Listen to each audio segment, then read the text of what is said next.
Mire, mi primera invitada es representante del Comité por la Libertad de los Presos Políticos, CLIP-B, por sus siglas, ¿no? O sea, ¿qué más claro? Un comité por la libertad de los presos políticos es lo que estaba en juego precisamente con la ley de amnistía. Desde 2020 denuncia la detención de su hermano, que es Baduel, perdóneme usted. Es además ella, es la hija de Raúl Isaías Baduel. Usted la conoce, ha estado aquí muchas veces en el programa. Por si no lo sabe, nuestra audiencia internacional. Raúl Isaías Baduel fue ministro de Defensa de Hugo Chávez, el militar que rescató a Chávez durante el golpe de Estado de abril de 2002, fallecido en el helicoide donde estaba encarcelado por un supuesto caso de desvío de fondos. Todo este contexto. Imagínese usted el bagaje. ¿Ah? Así que vamos a hablar con ella porque debe ser muy interesante lo que tiene que decir.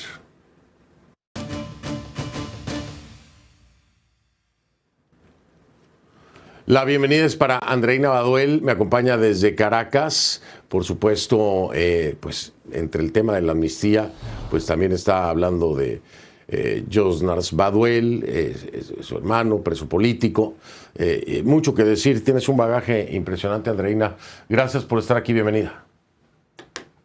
Hola, gracias por la oportunidad y por el espacio. Andreina, a ver, eres de las que no está satisfecha con esta ley de amnistía, pero ¿por qué puntualmente? ¿Qué es lo que no te parece de esta ley? Sí, bueno, esta ley de amnistía ratifica que el régimen realmente no tiene voluntad de hacer las cosas distintas.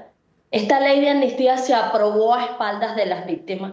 Esta ley de amnistía, desde que comenzó hasta este momento, inició de forma incorrecta, porque su primera discusión se hizo sin siquiera haberse reunido con las víctimas de persecución en Venezuela. Ellos vinieron a escuchar a las víctimas fue porque hicimos una actividad fuera de la Asamblea Nacional luego de la primera discusión, lo que los obligó a recibir a las víctimas y escuchar N cantidad de casos de persecución que ellos supuestamente manifestaron desconocer, pero aún así, con todo y que escucharon a viva voz de las propias víctimas que esta ley de amnistía, si se aprobaba en las condiciones que ellos pretendían aprobarla y que hoy es una realidad, iba a ser una ley de amnistía excluyente porque dejaría más de la mitad de los presos políticos injustamente presos como lo están y en condiciones de horror, porque esa es otra de las cosas que hay que decir. Aunque el contexto es otro, después del 3 de enero, la tortura en Venezuela no ha cesado.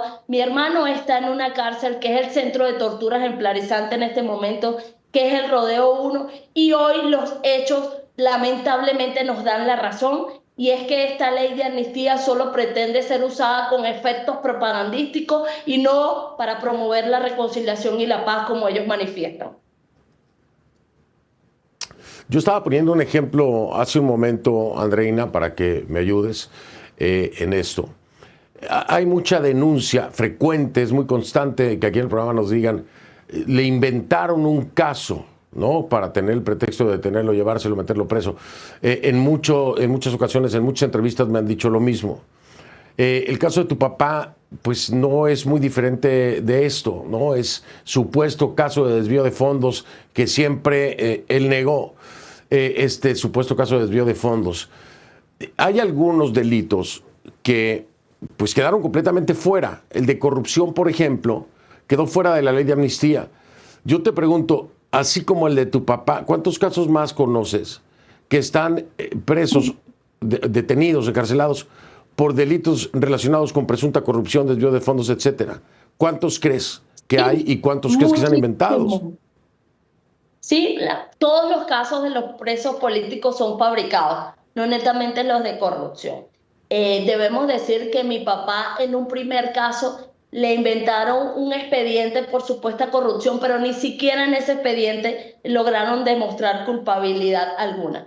Pero aunado a ello, mi papá cumplió una condena injusta de más de 7 años y un día antes de vencerse esa condena le fabricaron otro caso por supuesta rebelión y conspiración solo con el propósito de mantenerlo en prisión y llevarlo a la muerte, como lamentablemente pasó hace 4 años y 4 meses.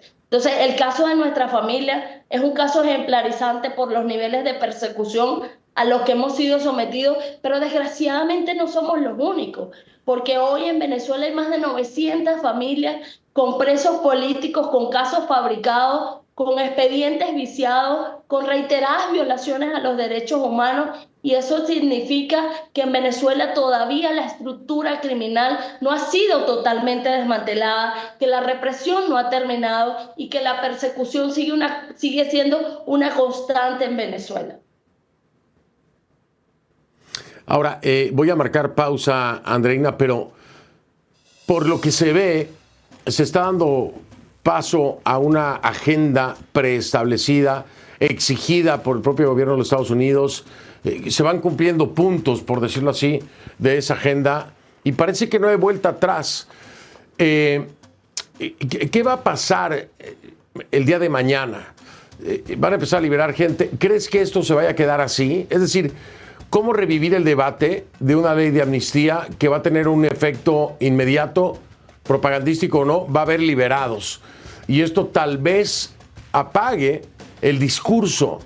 ¿Cómo vislumbras tú ese futuro con esta ley de amnistía en cuanto al discurso y la lucha porque sea pues justo lo que se está haciendo en Venezuela? Dime